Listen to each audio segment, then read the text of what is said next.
Linux Essentials. In this video, we're going to talk about Xwindows, shell scripts, and Lilo, the Linux loader. Three very powerful features of Linux. Let's start with Xwindows.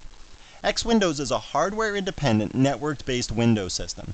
It's not a graphical user interface by itself, but very powerful GUIs can be built on top of Xwindows. We're going to talk about the different desktop environments and window managers that you can choose from, and how to configure those so they do exactly what you want. And then we'll move on and talk about shell scripts. We already know what a shell is, right? Like the bash shell. The shell allows us, the user, to interact with the kernel by typing commands. And shell scripts are basically just collections of those commands, but they also allow us to loop so we can do things over and over again, and test conditions so we can execute certain commands only when certain conditions are met. And that makes it a powerful sort of mini programming language. And then we'll talk about Lilo, the Linux loader. When you start your computer, the first thing that kicks in is what we call the BIOS, the basic input-output system. And that checks your hardware to make sure it's functioning correctly. And then a bootloader takes over to start up an operating system. And Lilo is a bootloader, and it's capable of booting Linux. And we'll talk about some configuration options for Lilo. So let's get started. There's three major components to Xwindows. There's the X server, the window manager, and the desktop environment. The X server is responsible for the raw graphic output to your screen, the character placement, the pixel placement in a picture, that kind of stuff. That's what the X server does. X386 is the name of the X server, and you can find out all about X386 at this website, x386.org. The latest version of X386 is 4.0 point something. Now the window manager, that's responsible for taking that raw graphic output and putting a border on it, a title bar. Now that might seem like fluff, just the border and the title bar, but really that's what controls the look and the feel. We click on that border and we drag it, that resizes the window. Or we click on the title bar and we drag it, that moves the window. Or we click on those icons in the top corner and that minimizes the window or deletes it altogether. Okay? So that's what the look and the feel is of the window, of the Xwindows system, is in the window manager. Now the desktop environment, that's sort of one step larger. When you think about a Macintosh or a Windows operating system, it's not just the window manager and moving the windows around that really distinguishes the operating system. What distinguishes it is all those graphical utilities and configuration programs. In Windows, you can point and click and set up everything. Your microphone volume, your screen resolution display, everything like that is just set up in some graphical configuration program. And the Linux desktop environments have those abilities as well, have those utilities and configuration programs. The most popular desktop environments you'll hear about are KDE, which is the K desktop environment. There's GNOME, which is the one I'm using. There's CDE, which is the common desktop environment. There's some other ones. The most popular window managers are KWM for the K window manager. There's Solfish, which is the one I'm using. There's ICE window manager. And again, there's more of these. You can experiment, look out on the web, see which ones there are, download them, try them out, see which one you like the best. You know, they're all useful. They all have little bit different traits, but they all basically do the same thing. Like I said, the window manager provides like that look and the feel, and the desktop environment provides all those configuration programs and graphical utilities. So let's go and experiment with our Xwindows system now, and I'll show you where some of this stuff is. Okay, so let's take a little tour of some of these configuration tools. Down here under the GNOME main menu, I click on that. I go to Programs, I go to Settings, and let's look at a couple things in here. Let's look at Desktop first. The desktop, the various menus in here, the background is just that blue background, and you can change that. The screensaver, what comes on when you're idle. The theme selector is kind of just like a general color shading scheme, what clicked on windows look like, what non-clicked on windows look like. The fact that this thing up here right now says that is kind of gray, that's part of the theme selector. When I click on it, it turns blue. That's so on, stuff like that.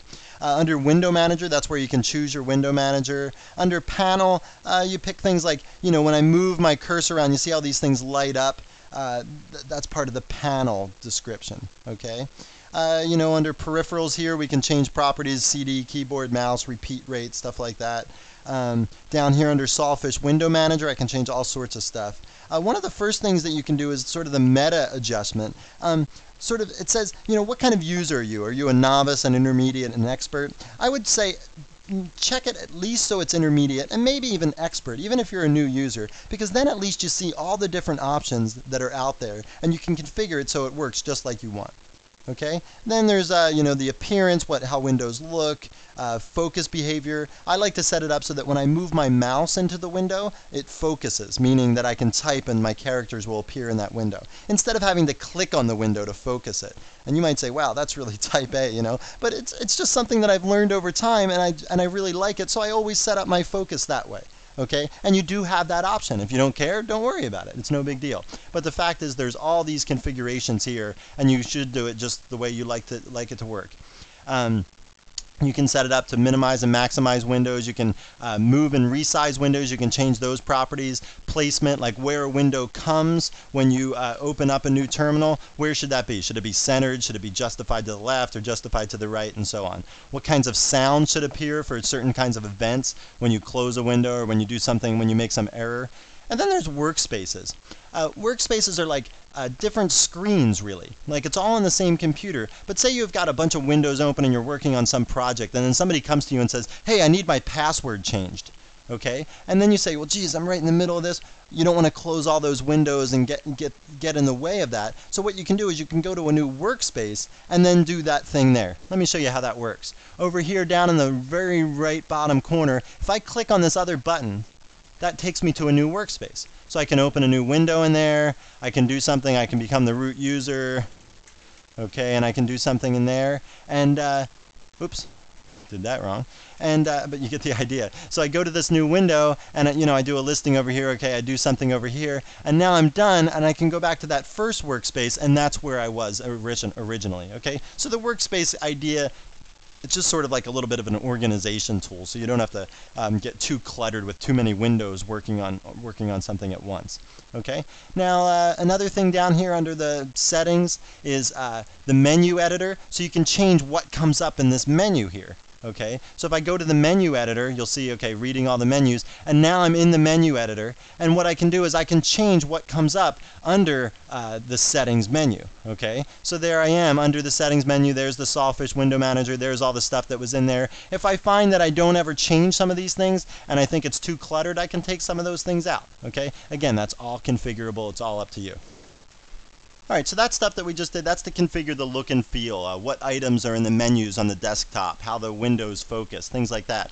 And if you need to configure something at a more low level though, you have to change the XF86 config file. And one of the tools that you can use to do that in Red Hat is called Xconfigurator. You have to be the super user to use it, so I'll switch over first. And then it's a capital X followed by configurator.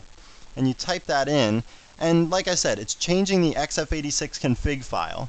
And that's in the etc x11 directory, probably. It could be in user x11r6 lib x11 as well. And if you're going to do this by hand, if you're not going to use Xconfigurator or you don't have Red Hat, I would suggest at least looking around to see if there is a graphical X Windows configuration tool. And if there's not, then go ahead and just edit it manually. Certainly read the README file first, because it'll tell you what all the different sections of the config file are for and how to alter them and so on. Okay, so again, this is like the other ones that we've seen. You tab through, and I'm going to hit spacebar to say OK. And now it says choose a video card. Okay, so I'm going to page down here and pick a video card. If you don't have one, you can pick unlisted card, and then it's going to do some sort of generic selection there for you. And here's my card here, NVIDIA GeForce 2. I'm going to set tab to OK and hit spacebar. And now it says what kind of monitor do you have. Again, I'm going to have to page down because I don't have an Acer monitor naturally. That would be too easy. And I'm paging down through this. If you don't have a monitor that's in this list, which would be pretty hard to believe because the list is pretty long as you can see, definitely choose custom, and then you have to manually enter your refresh rates. And don't mess up there. Don't enter them too high, because then you could end up damaging your monitor. Okay, so be careful. Look at the refresh rates in the manuals. Make sure that you understand exactly what kind of refresh rates they're talking about, and don't choose maximums. Choose like the standard ones, and you'll be okay. If your monitor is in the list, like mine is here, the Philips 107S, then again you just choose OK. And now it's going to do the screen configuration. Now what they do usually is you probe this, and then it'll get the best sort of video mode and color depth for your computer. Alright? I'm going to choose don't probe because I don't want it to go on. It says here that it could lock up your system. I've tried it and it doesn't lock up my system, but it does sort of flash wildly and it looks really bad on the video. So I'll just say don't probe here. but you could probe if you wanted to and try it out. So then it's going to ask me to manually enter some of this information. I'm going to say OK. It says don't choose no clock chip setting is recommended, so again I'll choose that. And then it says pick some resolutions here. And again, for this video stuff, I've been doing pretty low resolution stuff, and again I'm just going to say OK here. And now it says it'll start to test your X configuration. Again, I'm just going to skip that because I don't want to go through all that, but I think I've walked you through it enough that the idea makes sense here. So again, I'm going to skip that. And it says, okay, now your configuration files have been written. Take a look at it and make sure that it does what you want it to do, and certainly check out this readme.config file to get the full explanation of what's going on in there. Okay, so I'll just say OK here. And now X Windows would be reconfigured if I had bought a new video card or a new monitor or something. All right, so let's talk about shell scripting for a little bit now. A shell script is basically like a mini program that's composed of shell commands. Shell commands that we already know. Things like cat and useradd are examples of commands that we can use in a shell script to automate some task. And scripts are great for repetitive tasks because then you don't have to remember all the different commands that you need to accomplish some task, and you don't have to type them in. If you're like me, I'm a slow typist, so when I use a script, it saves me a lot of time. We can use scripts for things like backups or starting up your computer or adding users. And actually, there's already a script in place for starting up your computer. So it's good to understand shell scripting because we can write our own scripts to do things like backing up our system, or we can modify scripts that are already in place, like those for starting up your system.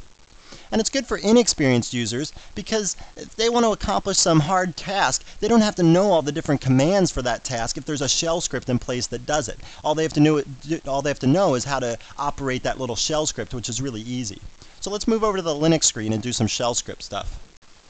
So let's start with the fundamentals of shell scripts. We'll learn what every shell script must have, and we'll also learn how to execute a shell script. Now I've created this subdirectory of my home directory called scripts, so we'll go in there to work. Okay, and I've got my Emacs editor down here minimized, and we'll use the Emacs editor to create our shell script.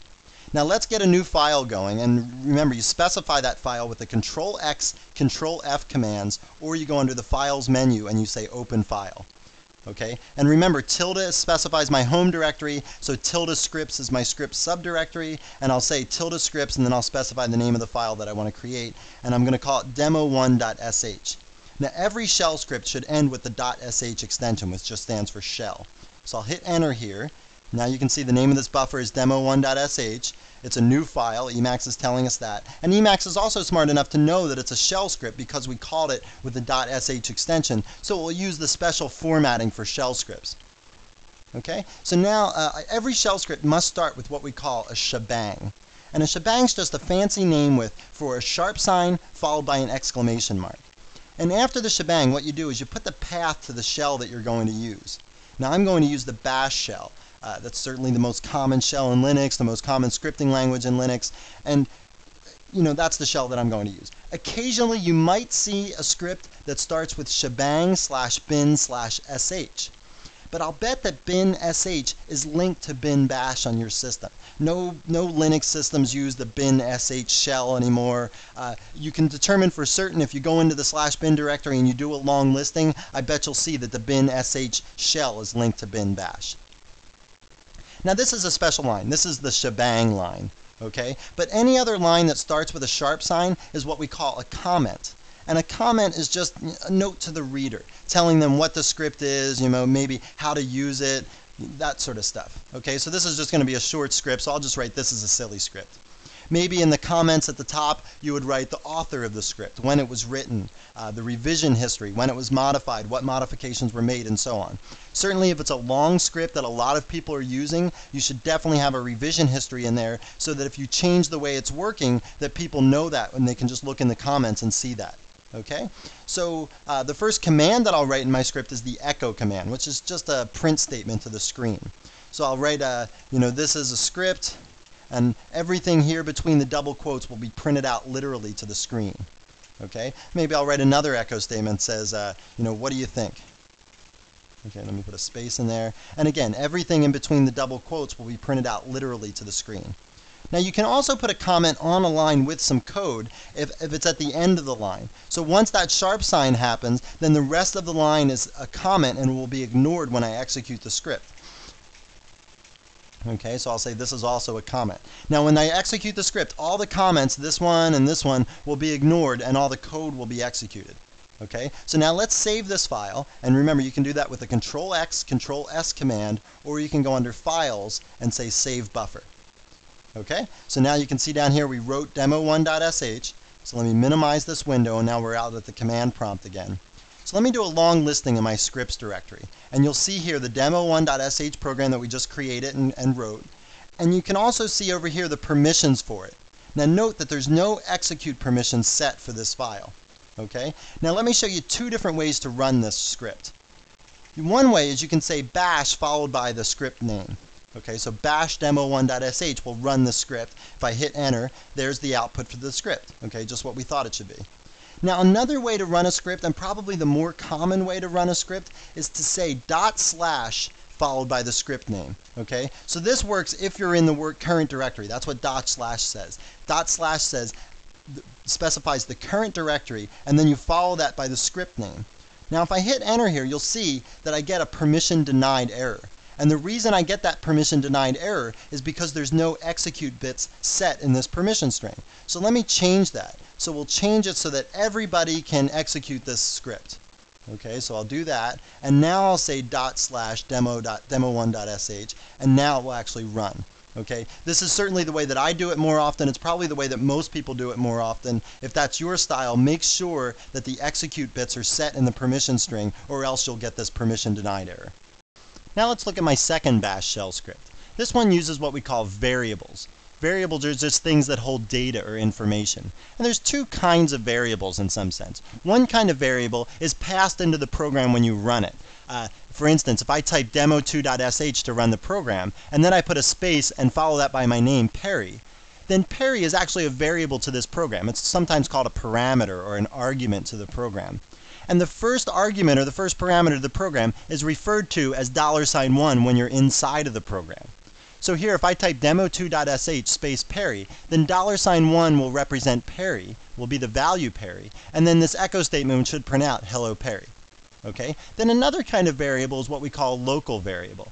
Now a local variable like here, number 1, is being assigned the value 234. On the next line, the local variable number 2 is being assigned the value 456. Now if I want to add these two things up and then store them in a variable called number 3, I have to use the let command, and then I say let number 3 equal $number 1 plus $number 2. The reason I have to use dollar signs here is because I want the value of the variable substituted into this expression. Okay, so $number 1 is the value 234 and $number 2 is the value 456. They're going to be added here together, and the let statement says evaluate that expression and then store the answer in this, number 3. Now if I want to print out the value of number 3 to the screen, I've got to say the answer is $number 3 in my echo statement. Okay, again, the $ says go get the value of that variable and substitute that into this expression. If I didn't put the $ there, what would happen is it would say the answer is capital NUMBER3. Okay, it would just be some word that it would print out, and it wouldn't think that it was a variable and that it had to go get the value of. The $, forces it to go get the value of the variable and substitute it in. All right, so let's go out here and run this script and see what it does. Okay, so I'll say /demo2, I'll put a space Perry. Okay, and it says, hello Perry, I hope you're having fun. The answer is 690. And if I did the same thing again and I put a capital P there, then again, the capital P-E-R-R-Y would then be translated to that variable, and that would be printed out to the screen. Okay, so you can kind of see how variables work now. Now let's do a third script, but before we do that, I just want to show you a couple things. Let's make a script that can take a set of usernames and show for those particular usernames how much disk space they're using in their home directory and below. Okay, so remember the du command that we've looked at before. If I do the du command in, let me go up one level here so I'm not in my scripts directory. If I do the du command there, it does this whole listing of stuff. And remember, the du with the -s option does a summary. And so it says there's 1,400 kilobytes of space used in the dot directory, meaning the root directory of where I'm at, the Perry directory. Okay, so that's sort of going to be the essence of our script. We're going to use this du-s command so we can get this information, and we're going to print that out to the screen for each username that's input. Okay, so let's look at the first approximation of this script, and then we'll do another refinement of this script in a second.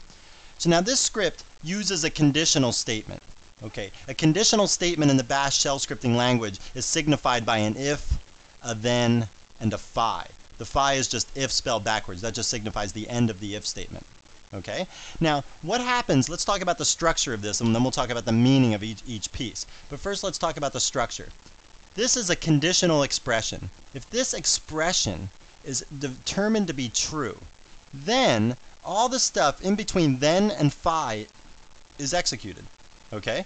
If this stuff is determined to be false, if this conditional expression is determined to be untrue, then all this stuff is skipped, and then I do the rest of this stuff. Okay? So now let's explain the details of what this means. An important thing in a conditional expression are these square brackets, and they've got to have spaces around them. Okay? You can't butt up and get rid of these spaces in here, or else it's not going to be interpreted correctly. Okay, so the square brackets is an important part of the conditional expression. And now let's look at the individual pieces. The first piece says if $$, okay, $$, that's another special variable. Like $1 represented the first argument passed into our shell script. Well, $sharp says how many arguments are passed into our shell script. Okay? Then there's a -LT. Well, -LT is the less than operator. So this says if the number of arguments passed into our shell script is less than 1, then I'll do this stuff. Now let's look at what this stuff is. The first thing here is this echo statement that says you must pass at least one username to the $0 script. Okay, well what's $0? That's another special variable, and that's the name of the script. Okay, so we're learning all these special variables in the Bash shell scripting language. $1 is the first argument, $2 is the next argument, $sharp is just the number of arguments, and $0 is the name of the script. Okay, so if the number of arguments is less than 1, I'll say you have to pass at least one argument to this script, and then I say exit. What the exit statement does should be pretty obvious. It just stops running. It exits out of the program. It doesn't execute any more lines of code. It's just finished. Okay? So that's what this is saying. Now, if the number of arguments is not less than 1, if this statement is false, then it skips all this stuff, and it goes down here, and it says cd to /home/$1. The first argument that got passed in, I cd to the home directory of that user. Okay? And then what I do is I say, I set up this variable called space, and I say that's equal to du minus s. Now remember, let's look back again. Remember when we did the du minus s command, there were two fields in there. The first field was the number of bytes that got that was used, and the second field was like the name of the directory. The dot directory meant the current directory. Okay? So now, if we look back in here, so I'm doing that du minus s, but I'm piping that into this new command called cut. And you might not have seen this before. The cut command, what that does is it says, takes out, or it cuts out a piece of this thing over here that is being piped into it. And the -F1 says, cut out the first field and just display that. Don't display fields 2, 3, 4, however many there are. Just show the first field. So if we go back to this window, it will only show the 1400 part.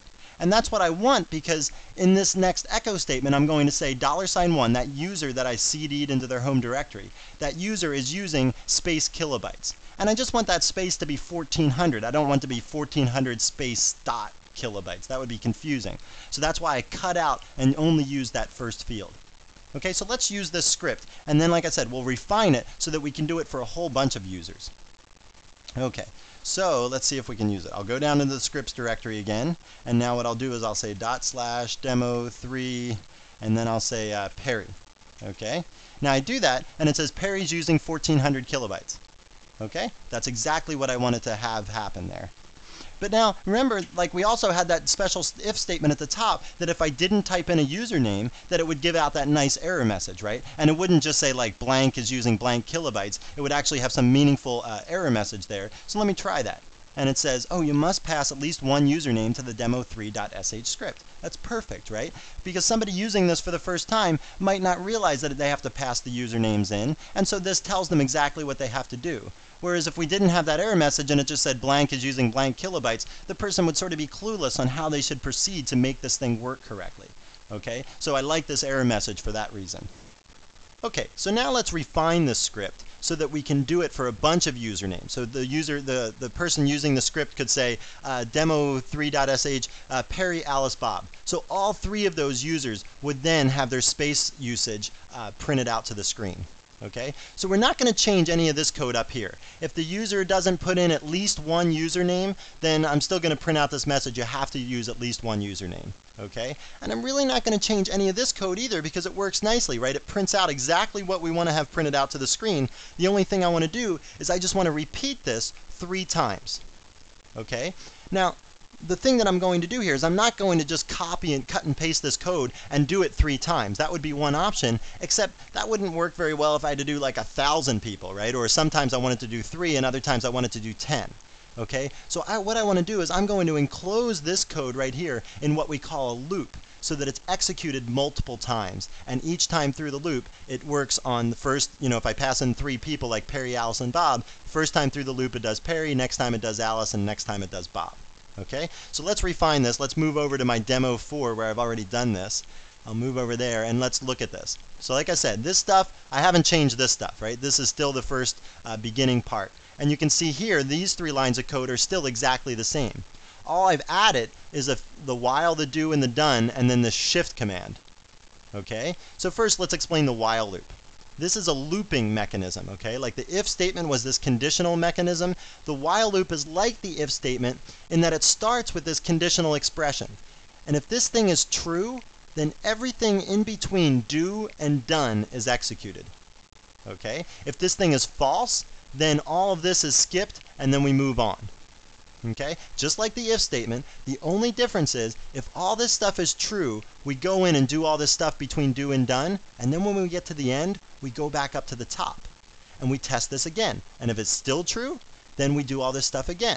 We get to the end, we go back up and we test. Is it still true? Yeah, well, we'll do it again. Okay? And we'll keep doing it until we go back up to the top and this is false. And finally, when it's false, then we'll skip out and do the rest of the code. And in this case, there's no extra code, so that would just end the program. Okay? So let's break this down and see what this does. Let's look at this conditional expression. The conditional expression says while $sharp, the same thing that we used up in the if statement, while the number of arguments -ge means greater than or equal. So while the number of arguments is greater than or equal to 1, do all this stuff inside the do and the done. Okay? And if this is not greater than or equal to 1, we'll skip it. Okay, now the $sharp says that's the number of arguments. All right, what you have to be careful of with a while statement though is that if that expression there is always true, it's never false, you're going to execute this code over and over and over and over and over again, and you're never going to stop executing it. It's just, if this is always true, you're just going to do this in what we call an infinite loop. Okay, and you don't want that because that's just going to hog up all the resources on your computer, and you don't want to do that. You're going to have to kill the process to stop that. Okay, so you want to make sure that this condition will eventually be false. And this is why it will be false, is this shift command down here. Okay, this shift command, what that does is it takes all the arguments like $1, $2, $3, it takes all those arguments and shifts them one over. Okay, that's why it's called shift. So what happens is after the shift command executes, $2 becomes $1, $3 becomes $2, and so on, however many arguments you have. But $1 is moved over and it's lost.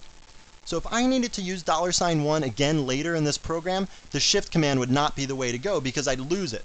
Okay, but I don't need to use $1 again in this program, so the shift command is going to work perfectly for me.